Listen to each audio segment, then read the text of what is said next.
우리 오늘 묵상하실 말씀은 우리 성경 말씀 여호수아 21장 41절에서 45절까지 보겠습니다. 여호수아 20장 41절에서 45절. 사실 오늘 우리가 말씀은 여호수아 19장 20장 21절까지 말씀인데요. 오늘은 일단 세 절, 하나 둘 셋 다섯 절만 일단 같이 한번 합독하도록 하겠습니다. 여호수아 20장 41절.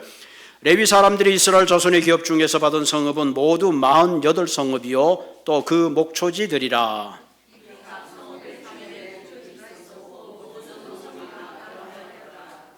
여호와께서 이스라엘의 조상들에게 맹세하사 주리라 하신 온 땅을 이와 같이 이스라엘에게 다 주셨으므로 그들이 그것을 차지하여 거기에 거주하였으니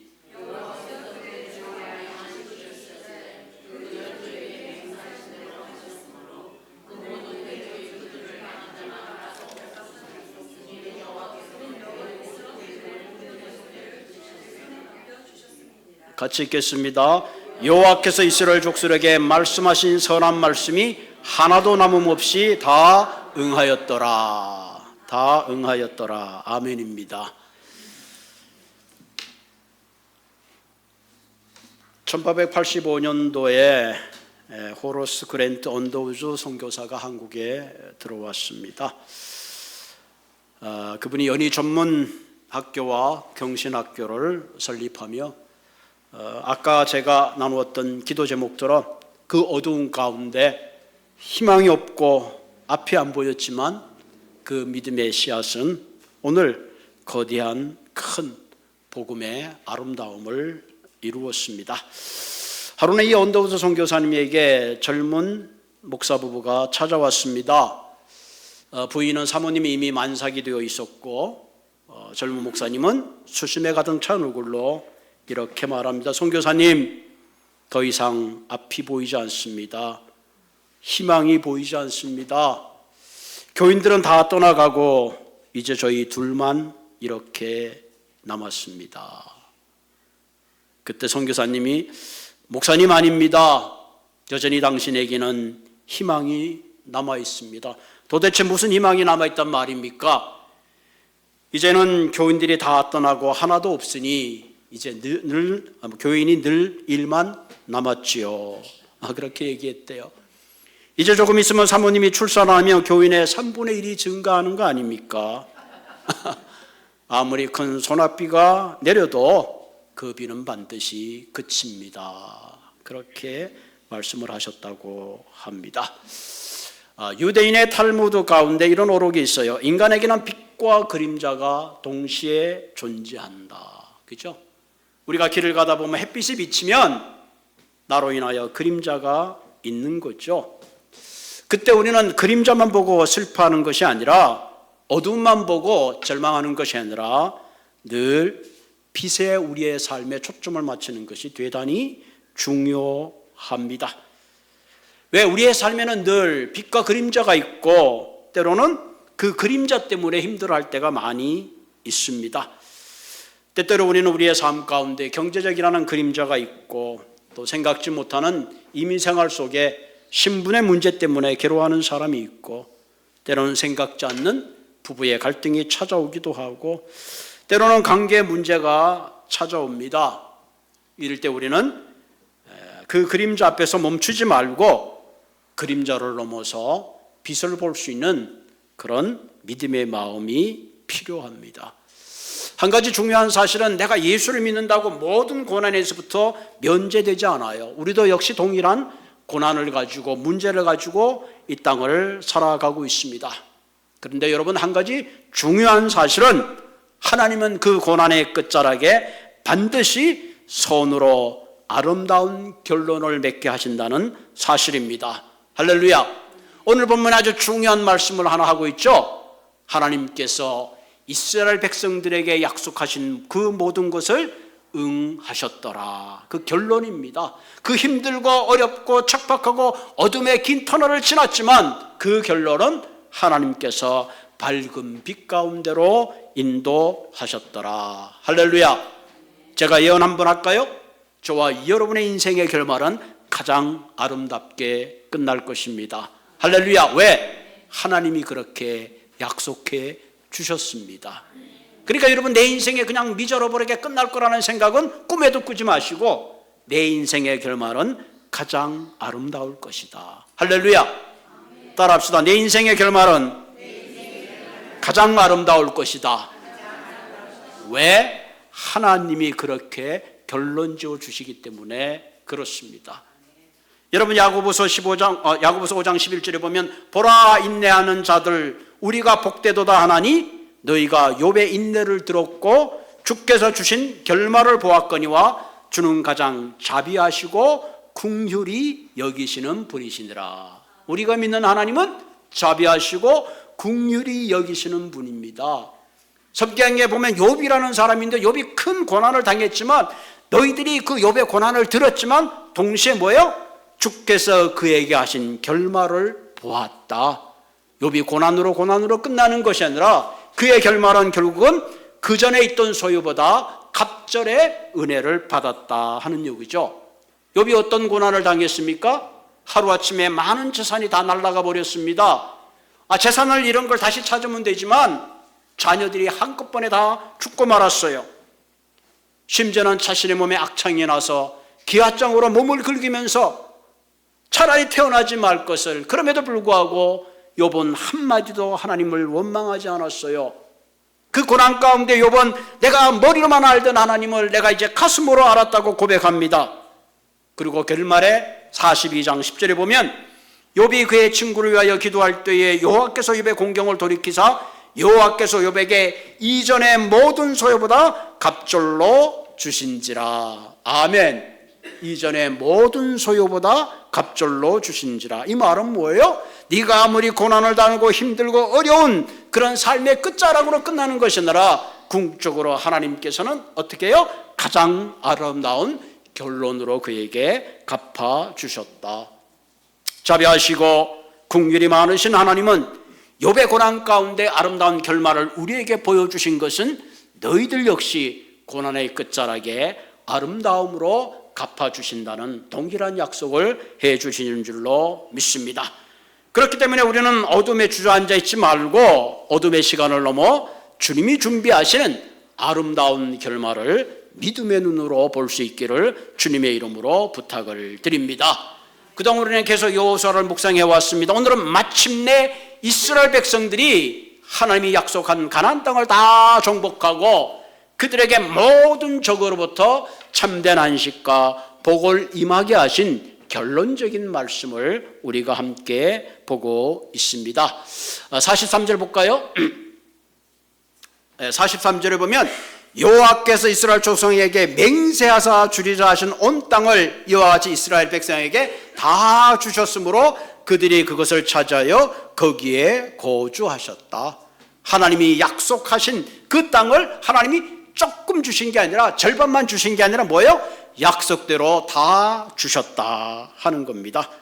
그리고 땅만 주신 것이 아니라 44절에 보면 여호와께서 그들의 주위에 안식을 주셨으되 그 조상들에게 맹세하신 대로 하셨으므로 그들의 모든 원수 중에서 그들과 맞서는 자가 하나도 없었으니 이는 여호와께서 그들의 모든 원수를 그들의 손에 넘겨주셨습니다. 아멘. 너무 놀랍죠? 45절의 결론적인 가장 큰 결론을 내기죠. 여호와께서 이스라엘 족속에게 말씀하신 선한 말씀이, 따라합시다. 시작. 하나도 남음이 없이 다 응하였더라. 하나도 남음이 없이 다 응하였더라. 하나님은 약속하신 것을 반드시 다 이루시는 그런 분입니다. 물론 이스라엘 백성들이 그 가나안의 정복의 모든 주체는 하나님이셨죠.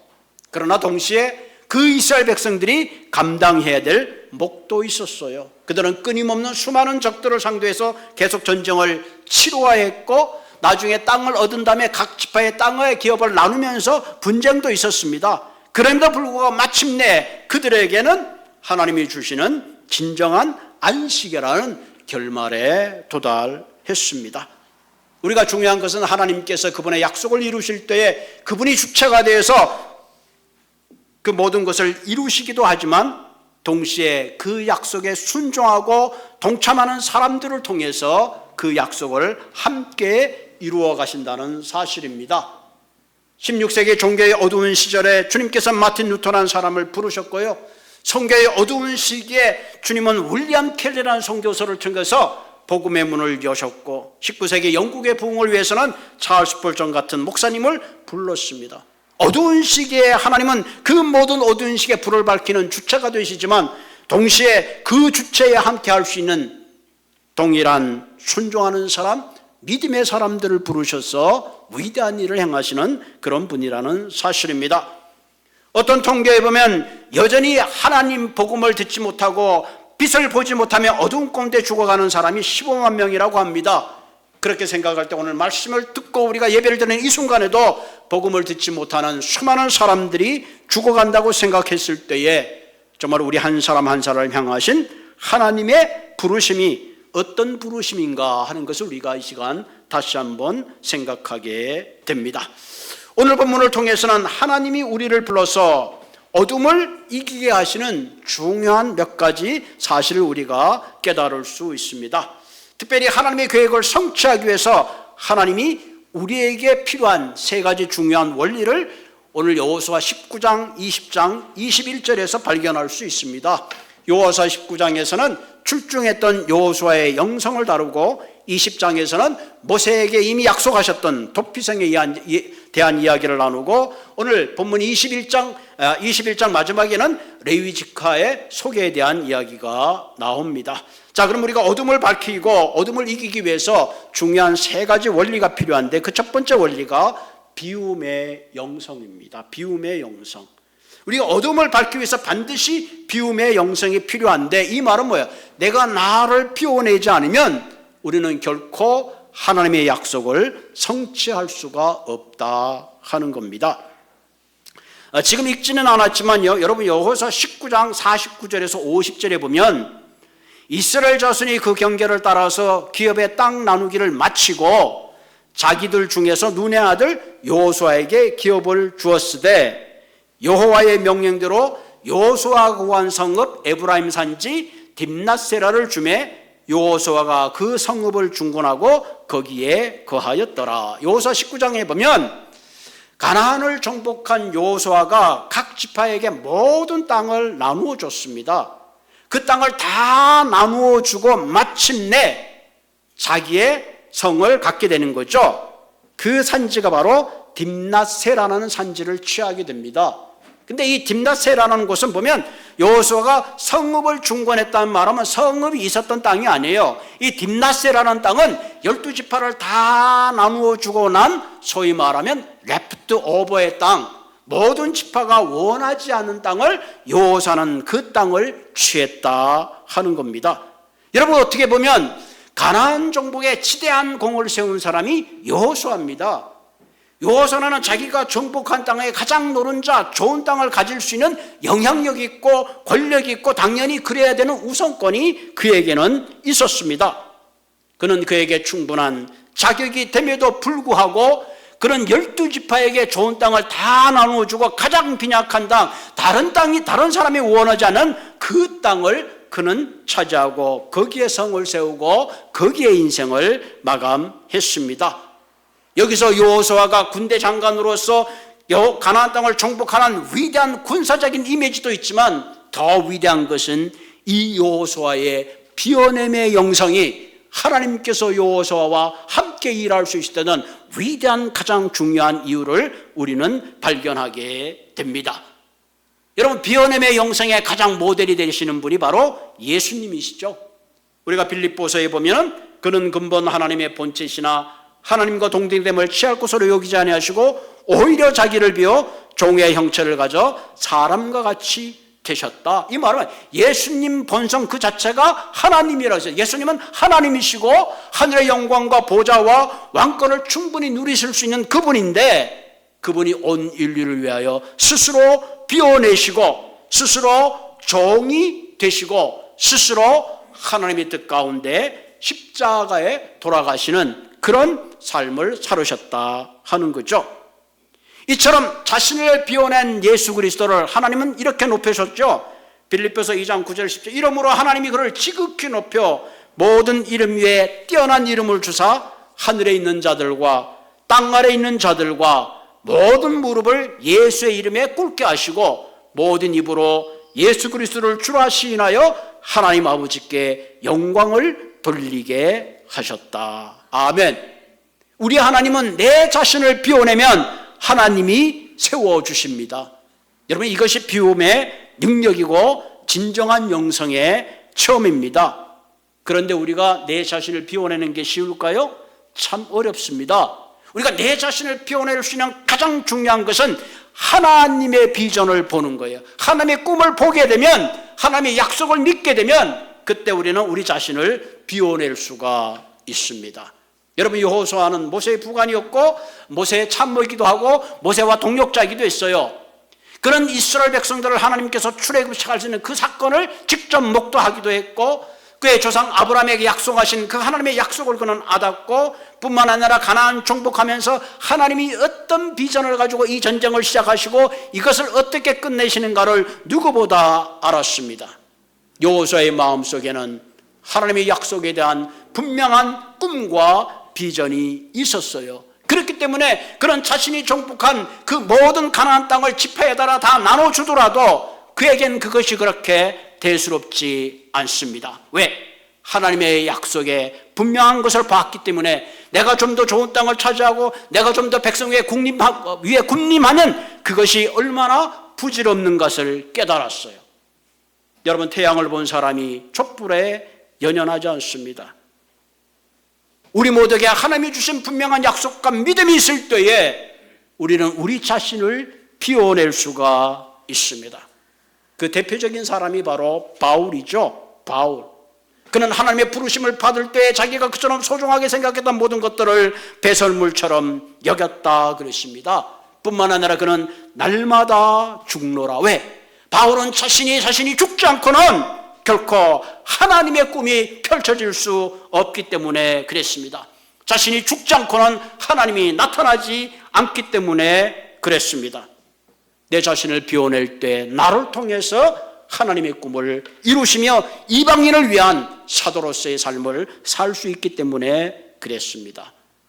그래서 고린도전서 15장 32절에 형제들아 내가 그리스도 예수 우리 주 안에서 가진 바 너희에 대한 나의 자랑을 두고 단언하노니 나는 날마다 죽노라. 날마다 나를 비워내노라. 여러분, 우리가 살면서 만나는 모든 문제의 원인은 물론 환경적인 이유도 있지만 가장 중요한 문제의 원인은 내 자신을 비워내지 못해서 그래요. 사실은 내가 죽고 내가 비워내면 모든 문제는 다 해결되는 거예요. 내가 죽지 못해서 그런 거죠. 누가 죽은 사람 보고 돈 내라 그러겠어요? 누가 죽은 사람 보고 화를 내겠어요? 내 자신을 비워내고 내 자신이 죽으면 문제는 자연스럽게 해결되는 거예요. 가정에서도 그렇고 모든 공동체가 그래요. 내가 살았을 때에 문제가 생기는 거예요. 건드려도 반응이 없으면 건드리는 사람이 지치는 거예요. 여러분, 우리가 즐겨 먹는 김치 알잖아요. 김치. 한국에 있을 때는 막 그 동네 사람들이 시골에 모여서 김장을 하잖아요. 막 네 아까로 크게다 해가지고 막 모여가지고 얼마나 큰 잔치인지 몰라요. 김치의 특징은 죽어야 돼요. 한 번 죽어서 되는 게 아니야. 김치는 4번을 죽어야 된대요. 첫째는 김치를 가지고 우리 집사람이 부탁하는 여보 배를 좀 갈라줘. 배를 갈라야 돼. 끝나면 양쪽으로 4등분을 해야 돼요. 그렇게 한 번 죽어요. 그 다음에 언제 죽어요? 소금에 절여서 죽인 거야. 배는 갈라고 그걸로 끝나는 게 아니야. 소금에 또 죽이는 거야. 소금에 죽인 다음에 끝나요? 그 다음에 어떻게 돼요? 태양초 고춧가루에다 확실히 또 죽이는 거야. 자, 그렇게 죽이고 끝나나요? 나중에 어떻게 돼요? 항아리 넣어서 땅속에 또 집어넣고 묵혀놓잖아요. 땅속에서 또 죽어야 돼요. 요즘은 이제 냉장고에서 죽지만 그래도 김치가 죽지 않고 나간 살아야 되겠다. 그럼 또 죽여버리죠. 어떻게 죽여요? 김치찌개를 끓여서 죽여버리죠. 그때의 김치는 죽을 때의 김치의 맛이 나는 거예요. 마찬가지예요. 예수를 믿는 우리도 나야 나 하는 순간에 문제는 생길 수밖에 없어요. 그러므로 우리가 진정 어둠을 밝히기 위해서는 먼저 내 자신을 비워냄의 영성이 필요합니다.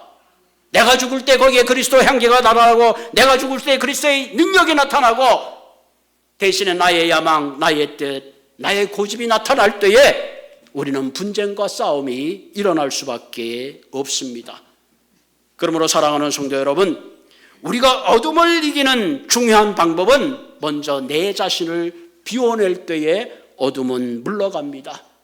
내 자신을 비워내는 방법은 하나님이 내게 하신 약속, 하늘나라의 비전, 그분의 뜻에 품고 있을 때에 우리는 우리 자신을 내어놓을 수가 있습니다.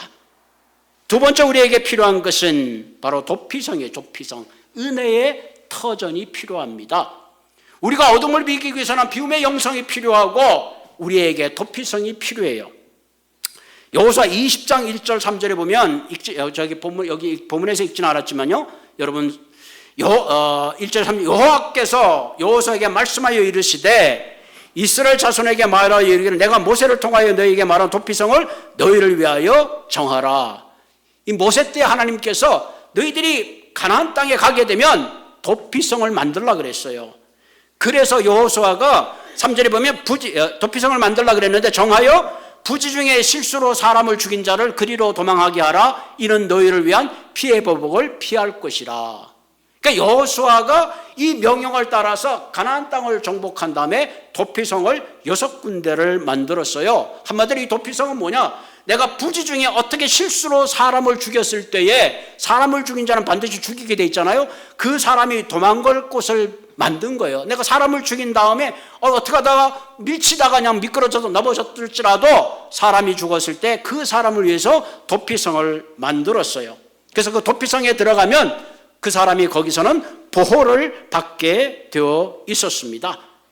그래서 20장 6절 이하에 보면 이런 구절이 있어요. 그 살인자는 회중 앞에 서서 재판을 받기까지 또는 그 당시 대제사장이 죽기까지 그 성읍에 거주하다가 그 후에 그 살인자는 그 성읍 곧 자기가 도망하여 나온 자기 성읍 자기 집으로 돌아갈지니라. 내가 부지 중에 사람을 죽여서 도피성으로 몸을 숨겼어요. 거기서 보호를 받는데 거기서 나오면 그냥 돌에 맞아 죽습니다. 근데 거기에 있는데 나올 수 있는 유일한 방법이 있는데 그 방법이 뭐냐? 대제사장이 죽기까지. 대제사장이 죽으면 비로소 그 사람은 도피성에서 나와서 자기 집으로 돌아갈 수 있어요. 어머나, 뭐 이런 법이 다 있지? 도대체 이게 무슨 의미가 있고 대제사장이 죽는 것과 그 살인자의 무슨 연계성이 있느냐? 그런 거죠. 여러분 민수기 35장 32절에 보면 또 도피성에 피한 자는 대제사장이 죽기 전에는 속전을 받고 그 땅으로 돌아가 거주하지 말 것이니라. 다시 말하면 대제사장이 죽는다는 것은 속전을 의미하는 것. 속전이라는 것은 대가를 지불하는 거예요. 저 사람이 살인자이기 때문에 죽어야 되는데 대제사장이 죽음으로 속전이 되어서 그 사람이 그 죄의 대가를 치르고 집으로 돌아갈 수 있다 하는 그런 의미를 가지고 있습니다. 우리는 여기서 중요한 걸 생각해봐요. 그러니까 대제사장 생각하면 히브리서의 예수 그리스도의 대제사장, 우리의 죽음과 연결해 볼 수가 있습니다. 그래서 여러분 히브리서 4장 15절 16절에 보면 우리에게는 대제사장은 예수님이죠. 우리의 연약함을 채우려지 않은 자가 아니요 모든 일에 우리와 한결같이 시험을 받은 자로 돼 죄는 없다. 그러므로 우리가 긍휼하심을 받고 때를 따라 돕는 은혜를 얻기 위하여 은혜의 보좌 앞에 담대히 나아갈 것이다. 한마디로 예수 그리스도는 우리의 대제사장이 되셔서 죄가 없는데 내 죄를 대신해서 죽으심으로 말미암아 내가 하나님의 거룩함으로 나아갈 수가 있다.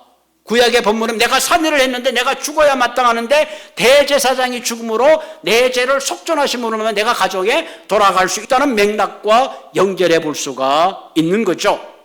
여러분 우리는 완벽한 사람이 하나도 없어요. 우리 모두는 죄인입니다.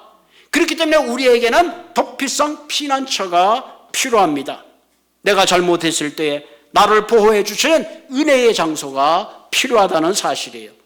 그래서 시편 46편 1절 3절에 보면 뭐라 그랬어요? 하나님은 우리의 피난처시니, 하나님은 우리의 도피성이시니, 그런 말이죠. 피난처시요 환난 중에 만날 큰 도움이시라. 그러므로 땅이 변하든지 산이 흔들려 바다 가운데 빠지든지 바닷물이 흉용하고 뛰놀든지 그것이 넘침으로 산이 요동할지라도 우리는 두려워하지 아니하리로다. 할렐루야. 하나님이 우리의 피난처죠. 하나님이 우리의 도피성이 되시고, 그렇기 때문에 우리는 하나님의 은혜 가운데 그분의 놀라운 보좌 가운데 나가는 거죠. 하나님이 우리를 보호하시고 용서하실 때에 참된 자유함을 얻을 수가 있습니다. 우리가 어려움을 당할 때에 하나님이 나의 피난처가 되시고 힘이 되시고 언제나 내 곁에 서서 도와주시는 분입니다. 저와 여러분은 이런 하나님의 피난처가 누구보다 절대로 필요합니다.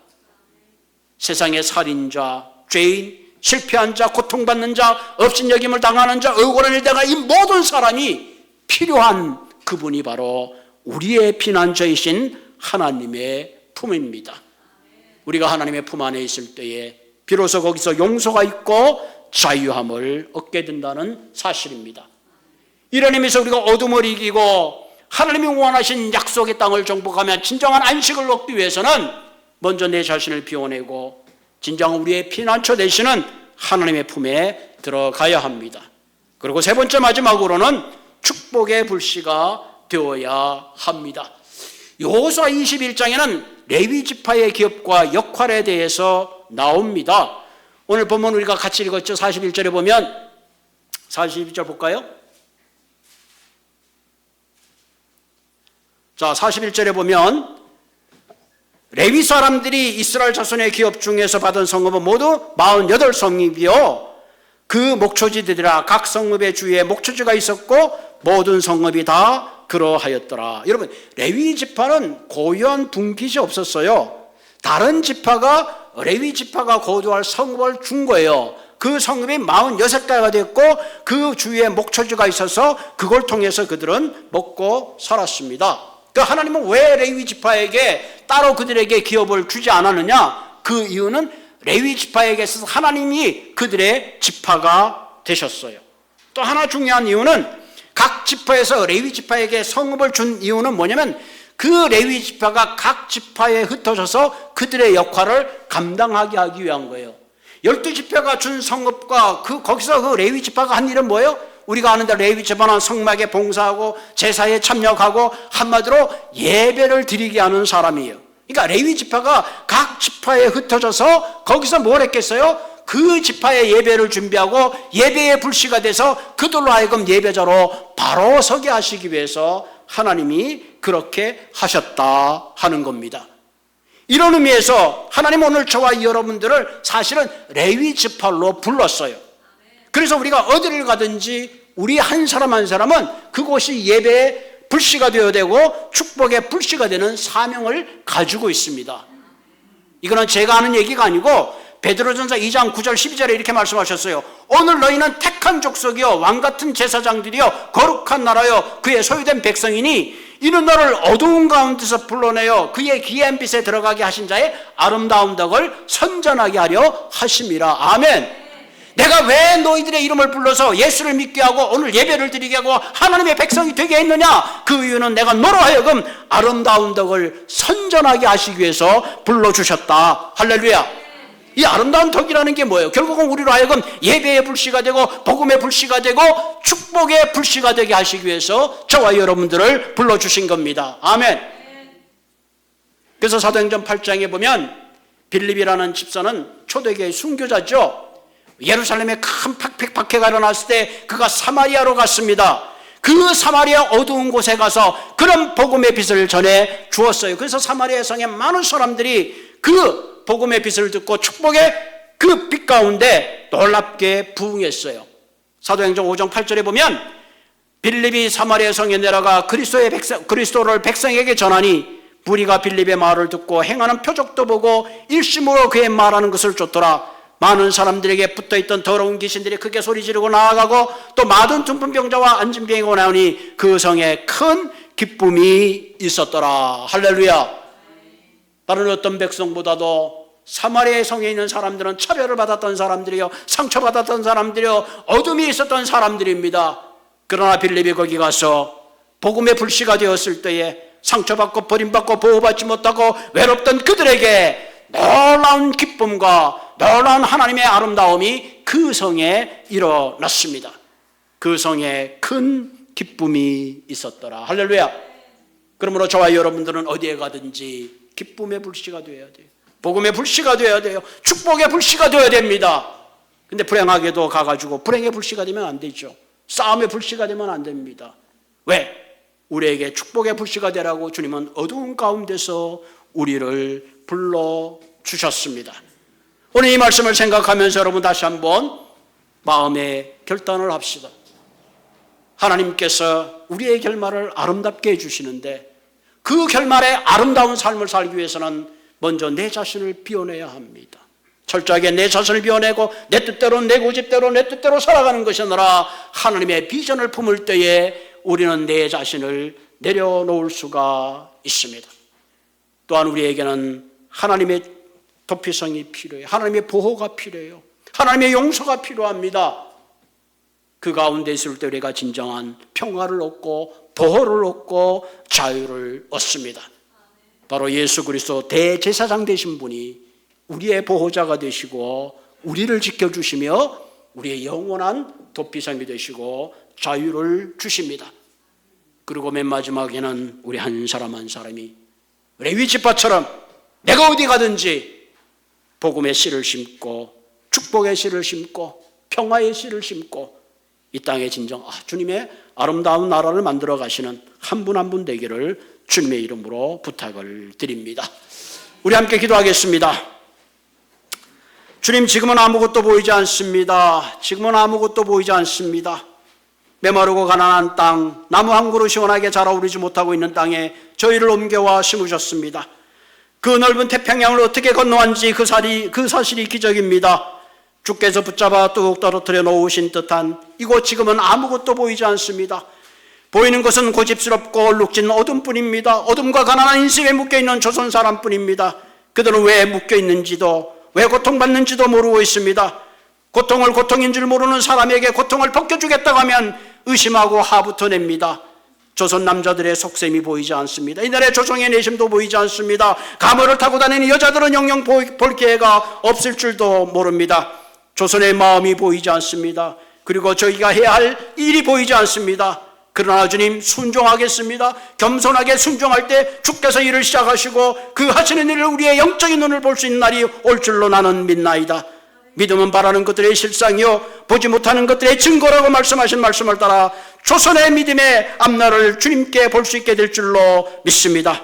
지금은 우리가 항무지에 맨손으로 서 있는 것 같사오나 지금은 우리가 서양 귀신 왕기자라고 손가지를 받고 있사오나 저희들이 우리의 영혼과 하나인 것을 깨닫고 하늘나라의 한 백성 한 자님을 깨닫고 눈물로 기뻐할 날이 있음을 믿나이다.